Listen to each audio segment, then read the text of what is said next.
Bus కల్లా అయితే అంటే సార్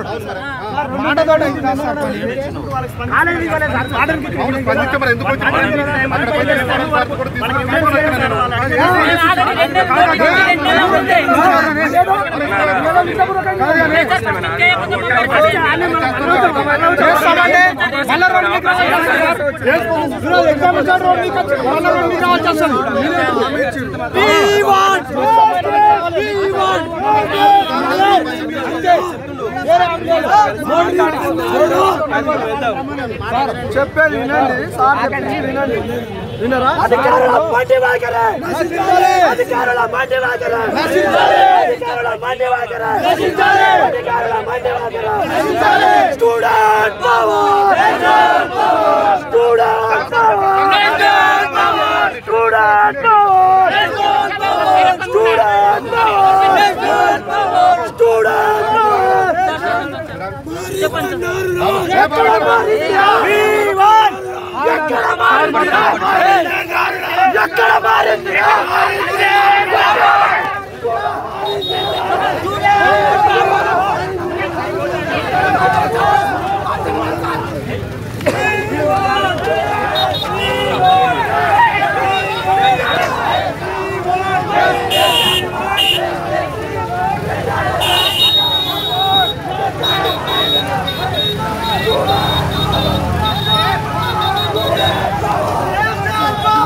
మాటలు శాశ్వతం కాదు.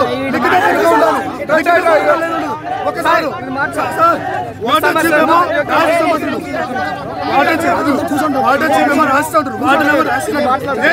లిఖిత పూర్వకం కావాలి మాకు. నెల రోజుల నుంచి చెప్తున్నాం, మళ్ళీ రాసి నైట్ ఇచ్చి అన్నం లేకుండా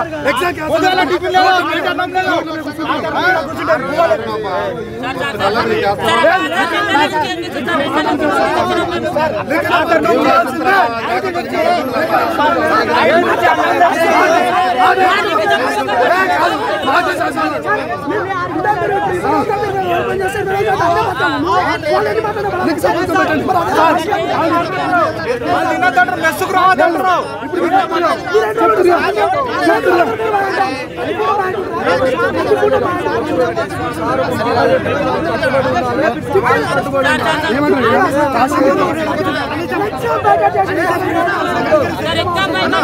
చెప్పండి కానీ నిజాం కాలేజ్ ఇటు హాస్టల్లో మరి హాస్టల్ ప్రారంభించింది. మెస్సు సౌకర్యాలు లేవు, హాస్టల్లో సౌకర్యాలు లేవు. మొత్తం విద్యార్థులందరూ సమస్యలు ఎదుర్కొంటున్నారు. అధికారుల దృష్టికి తీసుకెళ్ళిన నెల రోజుల నుంచి అందరూ చెప్పినా కానీ ఎవరు కూడా స్పందిస్తలేరు.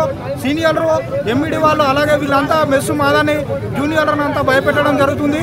మాకు ఫుడ్కు 10,000 రూపాయలు కట్టిన ఫీజు అయినా కానీ కూడా మాకు అంత పూర్తి అన్నం పెట్టుతలేరు, క్వాలిటీ లేదు. ముఖ్యంగా మా మెస్సు మాకు సపరేట్ చేసి మెస్సులో క్వాలిటీ పెంచాలి, మా సమస్యలని వెంటనే పరిష్కరించాలని మేము ఈరోజు ధర్నా చేయడం జరుగుతుంది. మరి ఈ విద్యార్థుల సమస్య తక్షణమే పరిష్కరించాలని కోరుతున్నాము. మాకు కొత్త మెస్సు పెట్టాలి, క్వాలిటీ అయిన ఫుడ్ పెట్టాలని మేము అందరము విజ్ఞప్తి చేస్తున్నాం. స్టూడెంట్ నిజాం కాలేజ్ స్టూడెంట్ స్వచ్ఛందంగా రోడ్డు మీదకి వచ్చి మా సమస్యలు తెలియజేయడం జరుగుతుంది.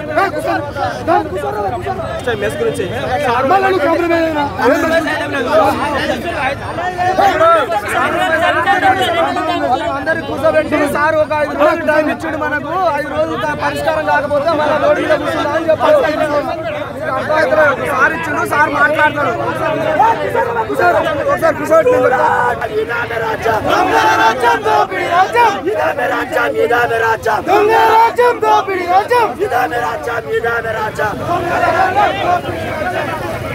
రూపాయలకి ఏమన్నా పెడుతున్నారు, నెల నుంచి చెప్తున్నాం, ఏం మారతలేదు.